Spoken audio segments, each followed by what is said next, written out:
Class 10 के science के कुछ एक क्वेश्चन को करना है। ये मेरा पहला क्वेश्चन है और उसमें पूछा जा रहा है कि जो मैमल्स हैं या बर्ड हैं उनमें जो हार्ट है वो 4 चैम्बर का होता है। आपको पता है ऑरिकल, वेंट्रिकल, ऑरिकल, वेंट्रिकल। तो ये हार्ट का 4 चैम्बर होने का क्या सिग्निफिकेंस है, ये पूछा जा रहा है।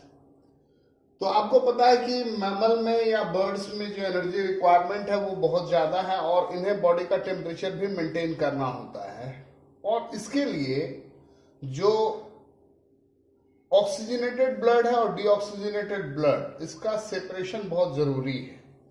तो ये जो 4 चैम्बर हार्ट है वो क्या करता है, ऑक्सीजनेटेड और डीऑक्सीजनेटेड ब्लड को अलग अलग रखता है ताकि वो ब्लड मिक्स ना करे और जो एनर्जी रिक्वायरमेंट है और जो टेम्परेचर उससे मेंटेन करना है वो बना रहे। The separation keeps oxygenated and deoxygenated blood from mixing, allowing a highly efficient supply of oxygen to the body. This is useful in animals that have high energy needs, mammals and birds, which constantly use energy to maintain body temperature. तो ये इसका relevance है। मेरा second question है, what is the function of bile juice. तो basically आपको पता है कि स्टमक में एसिड का रोल होता है, HCl का। जो एसिड होता है वो क्या करता है, जो फूड के साथ जम्स वगैरह आ गए हैं तो उसको मारता है। और दूसरा क्या करता है कि प्रोटीन का डाइजेशन होगा और प्रोटीन के डाइजेशन के लिए जो एंजाइम रिक्वायर्ड है वो एसिडिक मीडियम में ही काम करता है। तो स्टमक में वो खाना जो है वो एसिडिक फॉर्म में रहता है 2 पर्पस से। पहला पर्पस क्या है कि जम्स मर जाए और दूसरा कि प्रोटीन को पचाने वाले एंजाइम सही से कर सके। अब स्टमक से जब खाना आगे बढ़ेगा तो उसमें बाइल जूस मिलता है, फूड में बाइल जूस का सिक्रेशन मिलता है। बेसिकली बाइल जूस जो है वो फैट के डाइजेशन में काम आता है। तो फैट का डाइजेशन में काम आता है। जो फैट का डाइजेशन है उसको बोलते हैं हम लोग एमल्सिफिकेशन, उसमें यूज होता है।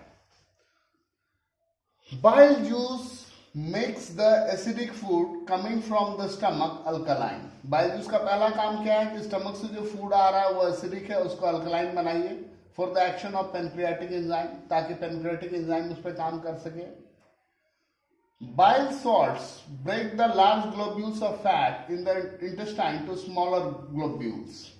और बाइल सॉल्ट जो है वो क्या करता है, जो फैट के ग्लोब्यूल्स हैं उसको तोड़ता है और ये प्रोसेस जो है ये एमल्सिफिकेशन कहलाता है, increasing the efficiency of enzyme action.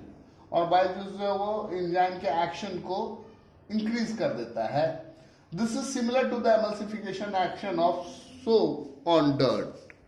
और ये जो प्रोसेस है वो सोप का जो एक्शन है डर्ट पार्टिकल पे उसी की तरह होता है।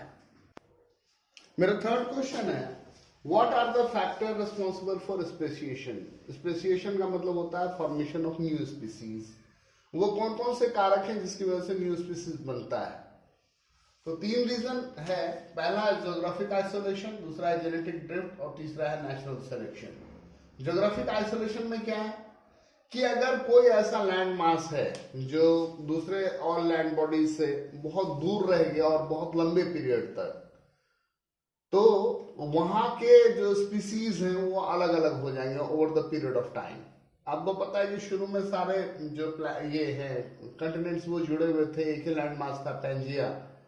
और अगर आप मैप खोल करके देखिएगा तो आपको अपरेंट लगेगा कि ऑस्ट्रेलिया कभी इंडिया के पास हुआ करता होगा, या जो साउथ अमेरिका है वो कभी अफ्रीका के बगल में हुआ होगा, आपको ऐसा लगेगा देख करके। तो ये सारा लैंड मास जुड़ा हुआ था, अलग हुआ।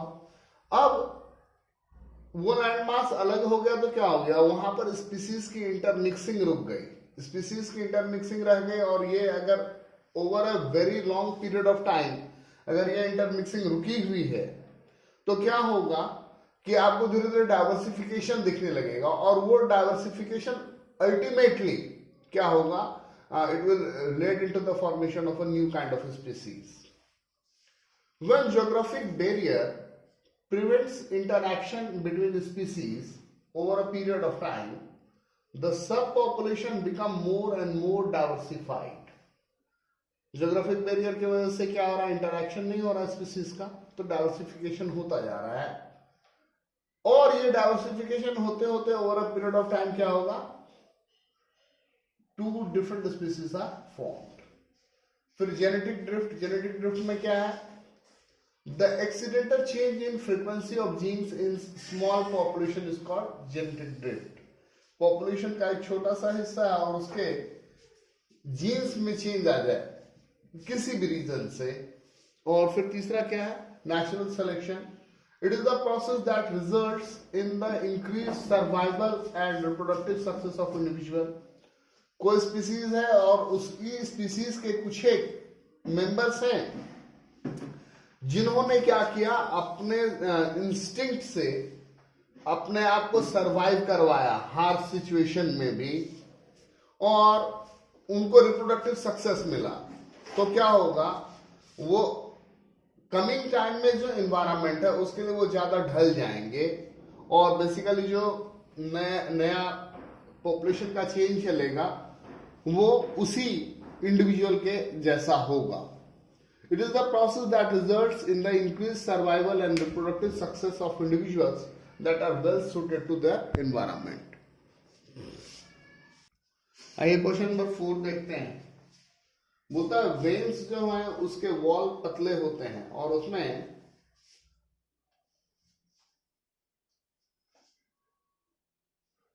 वाल्व भी होते हैं। एक तो वॉल पतले होते हैं और वाल्व होते हैं, ऐसा क्यों?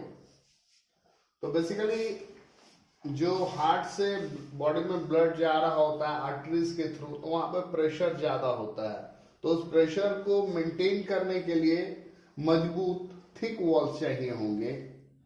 लेकिन वेन्स में जो है वो बॉडी से डीऑक्सीजनेटेड ब्लड कलेक्ट होकर के हार्ट की ओर मूव कर रहा होता है और वहां पर प्रेशर कम होता है। तो चूंकि वहां पर प्रेशर कम है इसलिए वॉल्स उसके पतले होते हैं। और जो यहाँ पर वाल्व्स की बात लिखी है वो इसलिए ताकि बैकफ्लो ना हो जाए।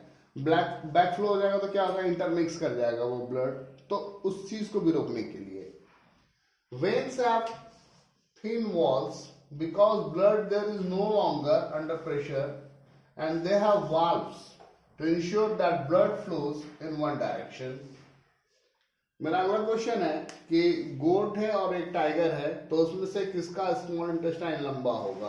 तो आपको पता है कि जो हर्बीवोर हैं तो जो घास वगैरह है उसमें सेल वॉल होता है। सेल वॉल सेलुलोज का बना होता है और सेलुलोज का डाइजेशन जो है वो एक कॉम्प्लेक्स प्रोसेस है, तो उसको पचाने के लिए स्मॉल इंटेस्टाइन का लंबा होना ज्यादा जरूरी है। और जो कार्निवोर एनिमल है जैसे कि टाइगर, लॉयन या पैंथर या और कोई भी ऐसा एनिमल, तो उसका स्मॉल इंटेस्टाइन छोटा होगा। बात समझ में आ गई आपको? A goat will have a longer small intestine as digestion of cellulose takes longer time as it is a complex process। ये जो छठा क्वेश्चन आप देख रहे हैं वो इस बार के लिए इंपॉर्टेंट है। यहाँ आपको शॉर्ट नोट लिखना है यूरिन फॉर्मेशन पे। मैं बता दे रहा हूं कि ये इस बार के लिए इंपॉर्टेंट क्वेश्चन है। बेसिकली जो ब्लड का फिल्टरेशन हो रहा है वो किडनी में होता है। किडनी आपको पता है कि कहाँ है, क्या शेप है, बीन शेप है, लोअर एब्डोमिनल रीजन में है। और किडनी का जो फंक्शनल यूनिट है उसको नेफ्रॉन बोलते हैं। तो क्या होता है, blood passes through filtration units in the kidney called nephron. Nephron से पास करने के बाद again it passes through glomerulus in Bowman capsule. यहां पर उसका अल्ट्रा फिल्ट्रेशन होता है। जो फिल्ट्रेट है initially has glucose, amino acids, water, salts and nitrogenous waste।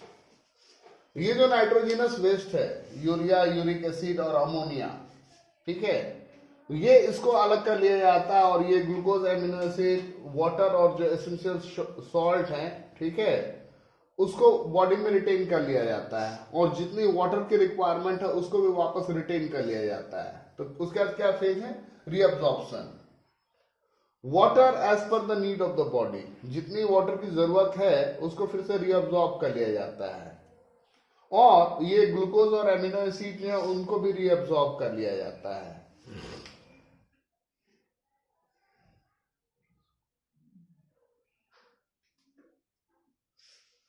और उसके बाद क्या हुआ, सिक्रेशन होता है, जो एक्सेस वाटर है, सॉल्ट्स है, यूरिया है, और यही सारा टुगेदर, ये जो एक्सेस वाटर है, सॉल्ट है और यूरिया है, ये हमारा यूरिन को बनाता है। तो यही सारा स्टेप है यूरिन फॉर्मेशन का। मैं आपको फिर से याद दिला दूं, ये क्वेश्चन इस बार के लिए इंपॉर्टेंट है। आइए क्वेश्चन नंबर 7 और 8 को देखते हैं। क्वेश्चन नंबर 7 है, what is the significance of pollination. Pollination का क्या मतलब है, एंथर से पॉलन ग्रेन का स्टिग्मा तक जाना, ये पॉलिनेशन कहलाता है, that you already know. Pollination दो टाइप का होता है, सेल्फ पॉलिनेशन और क्रॉस पॉलिनेशन, ये भी आपको पता है। सेल्फ पॉलिनेशन में क्या होता है, एक ही प्लांट के एक फ्लावर से निकल करके उसी फ्लावर में जाएगा या उसी प्लांट के दूसरे फ्लावर पे। क्रॉस में क्या होगा कि सेम स्पीसीज का एक फ्लावर से दूसरे पौधे के दूसरे फ्लावर पे गया।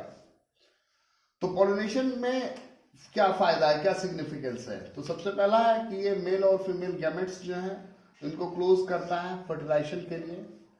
और अगर क्रॉस पॉलिनेशन हुआ है तो उससे क्या होगा कि वेरिएशन आएगा, नया प्रॉपर्टी आएगा। अब यह दूसरा क्वेश्चन देखिए, why aquatic organism have fast rate of breathing. जो टेरेस्ट्रियल ऑर्गेनिज्म है उनको क्या करना है, खुले में सांस ले रहा है, एयर ब्रीथ कर रहे हैं, उसमें ऑक्सीजन का रेट परसेंटेज ज्यादा है।